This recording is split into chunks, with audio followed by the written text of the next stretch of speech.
Bonjour à tous et bienvenue dans cette nouvelle vidéo qui traitera de l'importation de données web sur Power BI. Mais tout d'abord, et avant de commencer, si vous souhaitez aller plus loin dans les explications, je vous invite à cliquer sur les liens de formation dans la description. Et si vous ne souhaitez pas rater mes vidéos sur l'utilisation des outils tels que Power BI dans le monde de l'entreprise, n'hésitez pas à vous abonner à la chaîne. Alors dans cette vidéo, nous allons apprendre à extraire mais aussi à mettre en forme des données avec Power BI issues d'un site web. Par exemple, ici en support de cette vidéo, qu'est-ce que je vais faire? Je vais extraire les différentes listes des pays par PIB nominal. Alors regardez la petite subtilité. J'ai deux tableaux. Un tableau ici reprenant les données de 1980 à 1989.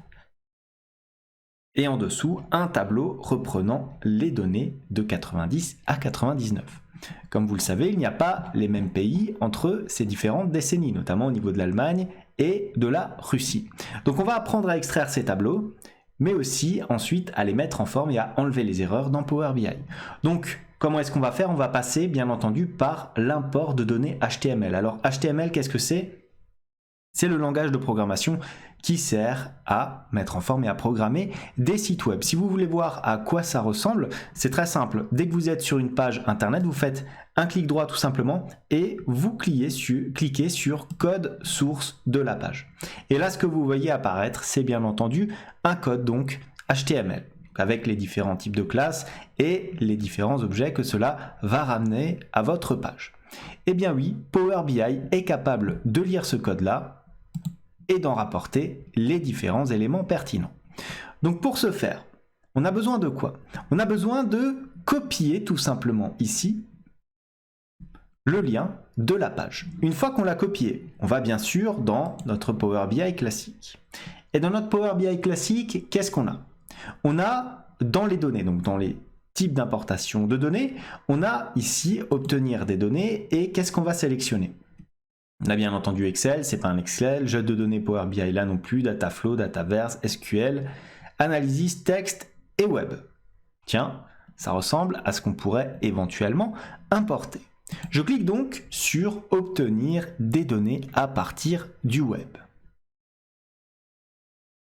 Et une nouvelle fenêtre apparaît. Dans cette fenêtre, qu'est-ce que nous avons? Nous avons à partir du web, de base ou avancé. On va sélectionner de base. Et là, je renseigne l'URL. Donc l'URL, très simplement, je fais un CTRL-V du lien de ma page. Une fois que j'ai fait ça, j'appuie tout simplement sur OK comme ceci afin que Power BI détermine les informations éventuellement pertinentes. Là encore, une nouvelle fenêtre est en train de s'ouvrir. Donc cette fenêtre va correspondre à quoi? Va correspondre à l'affichage ici des différentes tables. Et ici, regardez les tables identifiées par Power BI. Alors qu'est-ce qu'on a regardé? À côté du petit symbole de tableau ici, on a 1980, 1989, ce qui correspond à notre page au premier tableau ici. Et on a quoi encore? On a 1990, 1999. Vous avez remarqué aussi que nous avons différentes tables qui apparaissent là encore. Alors regardez, si je clique bien entendu ici, je vais avoir l'aperçu de la table correspondante. Donc je vais avoir ici ma table 1980, 1989. Si je déclique et je clique ici sur la table 1, je vais avoir, vous voyez ici, des tableaux nettement moins pertinents. C'est ce que Power BI pense éventuellement avoir comme données sous forme de table. Donc moi, qu'est-ce qui m'intéresse? Ce qui m'intéresse, c'est de faire apparaître donc ici les données de 1980 à 89 et les données de 1990 à 1999. Une fois que j'ai sélectionné ces deux tableaux, je vais cliquer sur transformer les données afin de faire apparaître mon éditeur.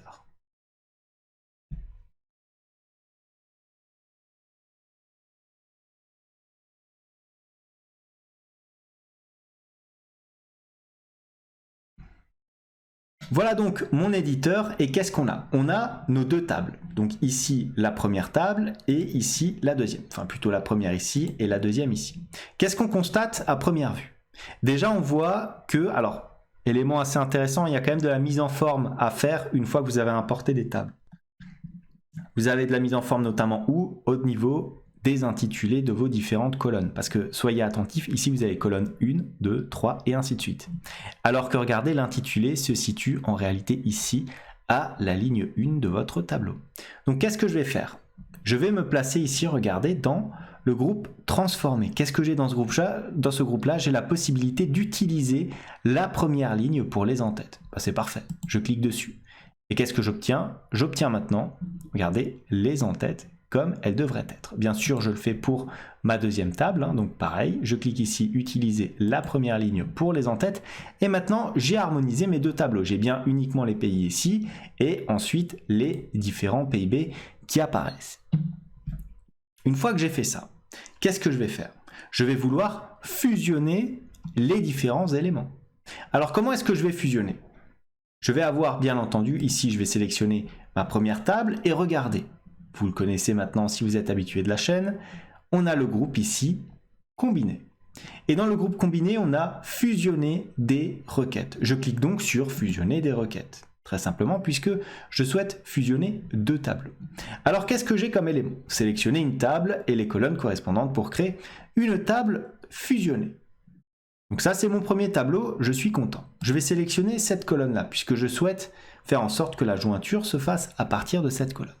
Maintenant, le deuxième tableau, je clique tout simplement ici. Et qu'est-ce que je vais sélectionner? Je vais sélectionner, bien entendu, les données de 90 à 99. Et pareil, je sélectionne la première colonne. Type de jointure, alors là, comme c'est la colonne de gauche, bien sûr, ça sera une jointure de gauche, externe à gauche. Une fois que c'est fait, alors on me dit, hein, la sélection correspond à 176 de 180 lignes de la première table. Je ne vais pas cocher cette case-là, utiliser la correspondance approximative pour effectuer la fusion, parce que moi je cherche une correspondance exacte. Une fois que c'est fait, j'appuie tout simplement sur OK, comme ceci. Et qu'est-ce qui apparaît? Il apparaît une nouvelle colonne. À première vue, c'est pas très exploitable. Il y a marqué table, je ne sais pas pourquoi. Et bien c'est très simple. En réalité, je sais pourquoi. Vous voyez, je vais cliquer ici sur les deux petites flèches, comme ceci. Et qu'est-ce que j'ai? J'ai la possibilité de développer les différentes données avec les informations qui m'intéressent. Donc qu'est-ce qui m'intéresse ici? C'est bien sûr le PIB après 1989. Donc ici ma colonne de pays zone ne m'intéresse pas, mais par contre tous les autres éléments m'intéressent. Utiliser le nom de la colonne d'origine comme préfixe, non, ça je vais le décocher, et j'appuie sur OK. Que se passe-t-il maintenant?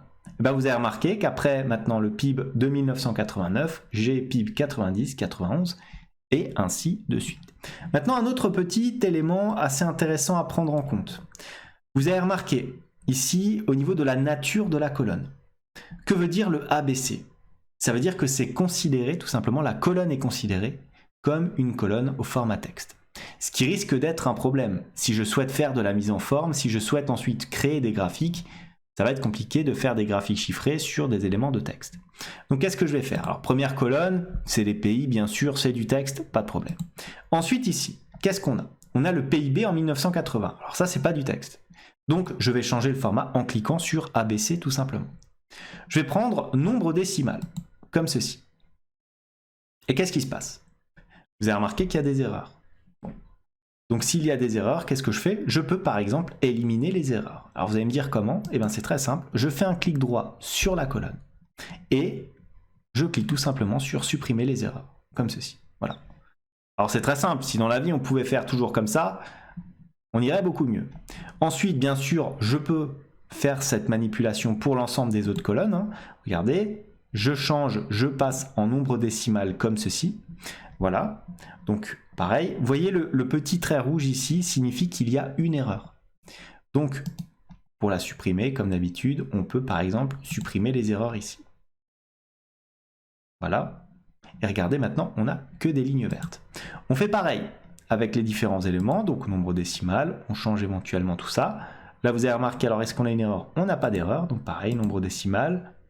Et je pense qu'on aura éventuellement encore une erreur en 1990, puisque comme vous le savez, l'Allemagne s'est réunifiée à peu près dans ces eaux-là, donc je peux éventuellement modifier toutes ces infos, hop, nombre décimal, comme à chaque fois, on s'embête pas, PIB, je me déplace un petit peu vers la droite, voilà, on modifie tout ça, toujours pas d'erreur, c'est très bien. Est-ce qu'en 90 ça va changer? Non, ça ne change pas. 91 non plus, 92 non plus, et ainsi de suite. Donc là, on n'aura plus d'erreur.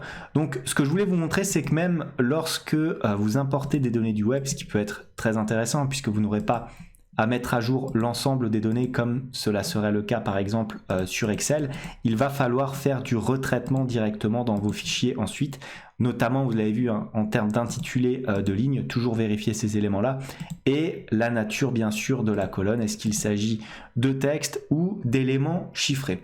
Voilà, une fois que vous avez fait ça, ben, c'est très simple, vous n'aurez qu'à appliquer ici, fermer et appliquer, vous aurez vos données que vous pourrez mettre en forme via des graphiques sur Power BI, donc des choses très classiques. Voilà ce que j'avais à vous dire pour cette vidéo. Comme d'habitude, si elle vous a plu, n'hésitez pas à la liker, à la commenter. En tout cas, moi je vous dis merci et à bientôt pour une nouvelle vidéo.